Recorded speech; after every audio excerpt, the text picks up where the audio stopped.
Good evening and welcome to the Business Day. I'm Javon Keys. We begin with some company news. Manufacturing and distribution company Wisynco Group earned improved revenues and improved profits for the July 2020 to June 2021 financial year. The company's profit was $3.1 billion for the 12 months compared to $2.7 billion for its 2019-2020 financial year. Now, Wisynco's revenues, however, marginally declined for the year, amounting to $31.8 billion, a 1% decline compared to the $32.2 billion for the previous year. Wisynco says the April to June quarter it's seen good recovery in all its business channels. Now, the company also says it's continuing to drive exports, which pulled in 37% more revenue compared to the 2020 fiscal year. Now, digital transactions company WePay is now headquartered in Jamaica. The company has moved its head office to Kingston from Trinidad and Tobago. Now, at the official opening of the company's office in New Kingston recently, head of WePay Jamaica, Kibwe Magan, says it plans to pump $4 million into the local economy over the next year. The company also expects to dedicate $4 million Jamaican dollars to digital grants as part of a pilot rollout of the company's systems in Treasure Beach, St. Elizabeth. The program is to be expanded by the end of the year. Meanwhile, WePay CEO Aldwayne Wayne says the company hopes to garner a significant share of local digital transactions. The first 12 months in Jamaica, in the unbound population, we expect to pick up about 5% of the market. Over the next 5 years, because of our product suite, we anticipate to actually get a quarter of the online payments market in Jamaica. So by 2025, which is just under 5 years, we expect to be doing at least 25 to 27% of all online payments in Jamaica. Let's talk a bit about that.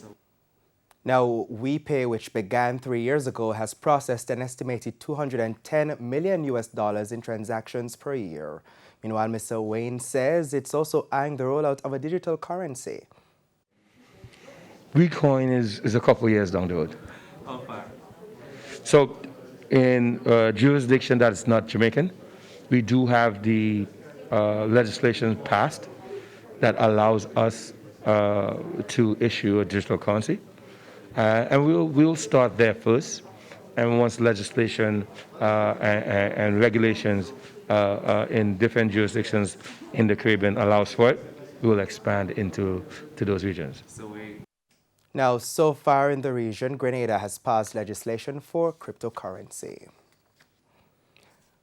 Finance Minister Dr. Nigel Clark says the BOJ's receipt of $520.7 million from the International Monetary Fund IMF last week will put the local economy in a more stable position. Now, I spoke with him last week, days after the country received the Special Drawing Rights SDR from the IMF.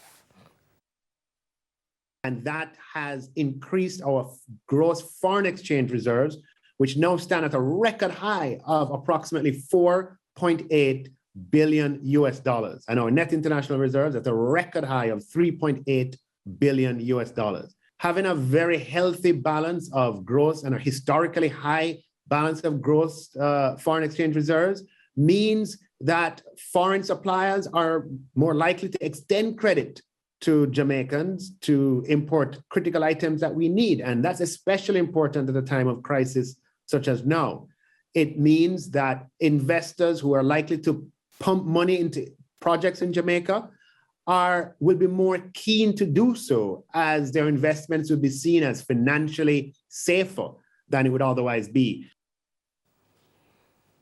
Now, onto currency, it's costing an average $151.93 to purchase the U.S. currency. The Canadian dollar is trading at $121.01. The pound is going for $210.12 and $180.73 for the euro. The JSE index declined by 520 points today, while the junior market index lost 20 points. Today's winners include Jetcon Corporation, Kingston Properties, SSL Venture Capital Jamaica, Stationery and Office Supplies Limited, and 1834 Investments. Declining today were JMMB Group's 7.25% variable Jamaican CR preference shares, Fesco, Radio Jamaica, Tropical Batteries, and Medical Disposables and Supplies. And that's it for the Business Day. I'm Javon Keys. Regional and international news right after this break.